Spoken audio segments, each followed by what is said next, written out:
వచ్చేసింది కాదు. గతంలో జగన్మోహన్ రెడ్డి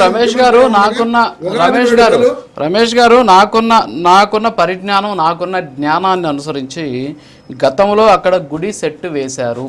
ఆ గుడి సెట్టులో స్వామివారి విగ్రహాన్ని, ఫైబర్ విగ్రహాన్ని పెట్టారు. పెట్టి ఎక్కడ తిరుపతిలో ఎలాగైతే స్వామివారి నమూనా ఆలయంలో స్వామివారి కైంకర్యాలు చేస్తారు, అంటే బయట కూడా చేస్తూ ఉంటారు, స్వామివారి కళ్యాణోత్సవం అని చెప్పేసి 3 రోజుల పాటు స్వామివారి కార్యక్రమాలు నిర్వహిస్తూ ఉంటారు. ఆ విధమైనటువంటి కార్యక్రమాలు అక్కడ నిర్వహించారు. చెవిరెడ్డి గారి అప్పటి ఎక్స్ అఫీషియో బోర్డు మెంబర్ హోదాలో ఆయన చేసినటువంటి పరిస్థితి నాకు. మరి మీరేమో దాని మీద ఉగాదికి సంబంధించిన కార్యక్రమం ఉన్నాయి, పంపిస్తాను, నేను అన్ని చూపిస్తాను సార్. డిబేట్ అయిపోయే లోపల చూడటం కాదు, నేను కరోనా టైంలో కాదండి, కరోనా టైంలో ఉగాది వేడుకలు నిర్వహించలేదు. ఆ తర్వాత జరిగిన ఉగాది వేడుకల్లో మాత్రమే ఆ సెట్లు వేయడం జరిగింది తప్ప, అక్కడ వెంకటేశ్వర స్వామి విగ్రహాన్ని అవి పెట్టడం జరిగింది తప్ప, వెంకటేశ్వర స్వామి గారి సెట్ వేసి పూజలు చేయడం కోసం వెయ్యలేదు అనేది నేను మీకు తెలియజేస్తున్నా. ఉగాది వేడుకల్లో అర్థం కావట్లేదు, సరేలేండి. Okay okay yes okay. ఒక్క నిమిషం రమేష్ గారు, ఒకసారి పీసీఆర్, ఒకసారి పవన్ కళ్యాణ్ గారి వైఫ్, ఒక్క నిమిషం, మీరు ఒక క్వశ్చన్ అడిగారు, దానికి ఆన్సర్ చేసేస్తాను నేను. పవన్ కళ్యాణ్ గారి వైఫ్ విజువల్ ఒకసారి ప్లే చేయండి. ఇందాక మీరు పవన్ కళ్యాణ్ గారి గురించి, ఆయన వైఫ్కి సంబంధించి, వాళ్ళ పిల్లలకు సంబంధించినటువంటి బాప్టిజం గురించి మాట్లాడారు. తిరుమలకి సంబంధించి ఒక నిబంధన ఒకటి ఉందండి, ఏంటంటే వినండి సార్, అదే చెప్తున్నా, వినండి సార్. వాళ్ళని బాప్టిజం అంటున్నారు, మీరు ఆ విజువల్ ప్లే చేయండి. తిరుమల తిరుపతి దేవస్థానానికి సంబంధించి as per rule 136 of TTD rules under act 30/1987 issued wide GOMS number 311 ప్రకారం తిరుమలకు వచ్చేటటువంటి అన్ని మతస్థులు అక్కడ స్వామివారికి సంబంధించి పూర్తి విశ్వాసం ఉంది మాకు, మేము అన్ని మతస్థులు అయినప్పటికీ కూడా అని చెప్పేసి ఒక డిక్లరేషన్ ఇవ్వాలి. మీరు చెబుతూ ఉన్నటువంటి, పవన్ కళ్యాణ్ గారు చెప్పారు అంటూ ఉన్నటువంటి ఆ బాప్టిజం తీసుకున్నటువంటి పవన్ కళ్యాణ్ గారి సతీమణి అక్కడ ఉన్నటువంటి తిరుమల నిబంధనలను అనుసరించి ఆమె అక్కడికి వచ్చి డిక్లరేషన్ ఇచ్చి స్వామివారి దగ్గరకు వచ్చి తలనీలాలు సమర్పించుకున్నటువంటి పరిస్థితి. మరి ఆమె గురించా నిన్న రోజా గారు మాట్లాడింది? ఎక్కడికి పోయారామా, సనాతన ధర్మవాదం చెప్పుకుంటూ ఉంటాడు అని చెప్పేసి నిన్న ఆమె గురించా రోజా గారు మాట్లాడేది? అంటే మాట్లాడేటప్పుడు సరే, భారతీ రెడ్డి గారు అలాగే జగన్మోహన్ రెడ్డి గారు అద్భుతమైనటువంటి పూజా కార్యక్రమాల్లో, పూజా విధి విధానాల్లో పాల్గొన్నారు. దాంట్లో ఎవరికి డౌట్ లేదు, అనుమానం లేదు. Very good. ఖచ్చితంగా హైందవులంతా కూడా దాన్ని సంతోషిస్తున్నారు. అయితే దాని గురించి మాట్లాడాలి కానీ ఆమె గురించి మాట్లాడాల్సిన అవసరం ఎందుకు? చూడండి, తలనీలాలు సమర్పిస్తున్నారు. ఒక్క నిమిషం రమేష్ గారు మాట్లాడండి. ఇప్పుడు మాట్లాడండి. అక్కడ డిక్లరేషన్ ఇచ్చారు అంటేనే క్లియర్ గా ఆవిడ నేను క్రిస్టియన్ అని చెప్పి ఒప్పుకున్నట్టు అర్థమైందంటే, ముందు మీరు ఆవిడ తలనీలాలు ఇచ్చారు, లేకపోతే తిరుమల గుడికి వెళ్ళారు, ఇవన్నీ మీరు మాట్లాడుతున్నారు. ఆవిడ హిందూ మతంలోకి మారిపోయి ఉంటే డిక్లరేషన్ ఇవ్వవలసిన అవసరమే లేదు కదా. నేను హిందూ మతంలోకి మారాలి కాదు సార్, మతంలోకి మారమని చెప్పేసి ఏ మతం కూడా కోరదు. కొన్ని మతాలు మారతాయి, కొన్ని మతాలు అడతాయి, నాకు తెలియదులే కానీ వినండి సార్.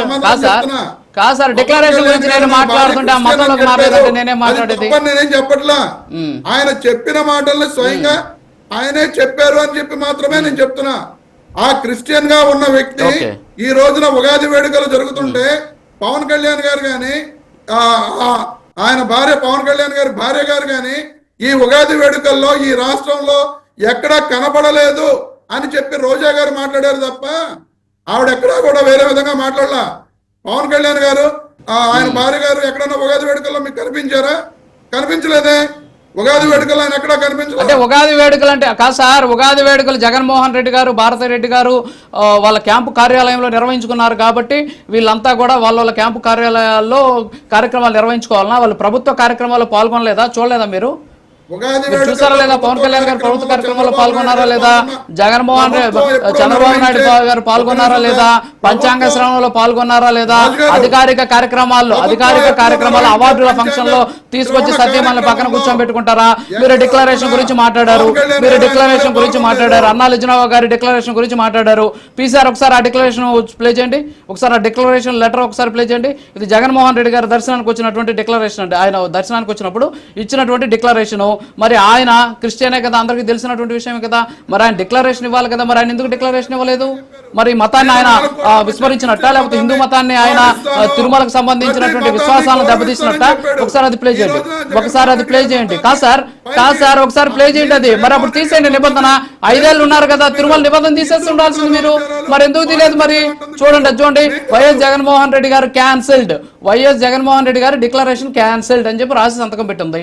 మరి దీన్ని ఎలా తీసుకోవచ్చు అంటారు మీరు, చెప్పండి? సార్, జగన్మోహన్ రెడ్డి గారు ఆయన కుటుంబం గతంలో వెళ్ళినప్పుడే, రాజశేఖర రెడ్డి గారు అంతకు ముందు వెళ్ళినప్పుడే మొట్టమొదటిసారి నేను నా కుటుంబం ఈ వెంకటేశ్వర స్వామిని నమ్ముతున్నాము అని చెప్పి డిక్లరేషన్ ఇవ్వడం జరిగింది. ఒకసారి డిక్లరేషన్ ఇచ్చిన తర్వాత గుడికి వెళ్ళిన ప్రతిసారి డిక్లరేషన్ ఇవ్వవలసిన అవసరం లేదు. మీరు అది కావాలంటే గతంలో రాజశేఖర రెడ్డి గారి కుటుంబం తిరుపతి వెళ్ళినప్పుడు డిక్లరేషన్ ఇచ్చారు లేదో ఒకసారి చూడండి. ఆ డిక్లరేషన్ వీళ్ళు ఎవరో చూపించరు, ఆ డిక్లరేషన్ గురించి వీళ్ళు ఎవరో మాట్లాడరు. ఇక లావణ్య గారు మాట్లాడుతూ రోజా గారికి ఇప్పుడు కనిపించింది దైవభక్తి, గతంలో ఎప్పుడు భారతీ రెడ్డి గారు ఎక్కడ పాల్గొనలేదని చెప్పారు. అమ్మ లావణ్య గారు, భారతీ రెడ్డి గారు చాలా సార్లు చాలా కార్యక్రమాల్లో, ఉగాది వేడుకల్లో వాటిల్లో కూడా పాల్గొన్నారు. అది ముఖ్యమంత్రిగా ఉండగా కూడా పాల్గొన్నారు.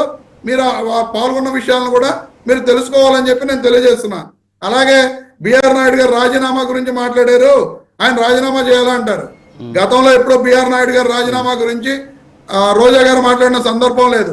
ఈ రోజు బిఆర్ నాయుడు గారు చేసిన రాసలీల వ్యవహారాల వీడియోలు బయటకు వచ్చినాయి కాబట్టి ఆ వీడియోలు వచ్చిన సందర్భంగా ఇటువంటి వ్యక్తుల టీటీడీ చైర్మన్ గా కొనసాగేది అని చెప్పి, అలాంటి వ్యక్తులు రాజీనామా చేయాలని చెప్పి ఆవిడ మాట్లాడటం జరిగింది తప్ప బిఆర్ నాయుడు గారిని అంత ముందు ఎప్పుడు కూడా రోజా గారు రాజీనామా కోరిన సందర్భాలు లేవనేది తెలుసుకోవాలి. అలాగే రోజా గారు కేసులు ఎదుర్కొన్నారంట, ఏ కేసులు ఎదుర్కొన్నారో లావణ్య గారు ఒకసారి ఎఫ్ఐఆర్ నెంబర్ అవన్నీ చెప్తే మేము కూడా తెలుసుకుంటాం. మీరు విషయ పరిజ్ఞానం లేకుండా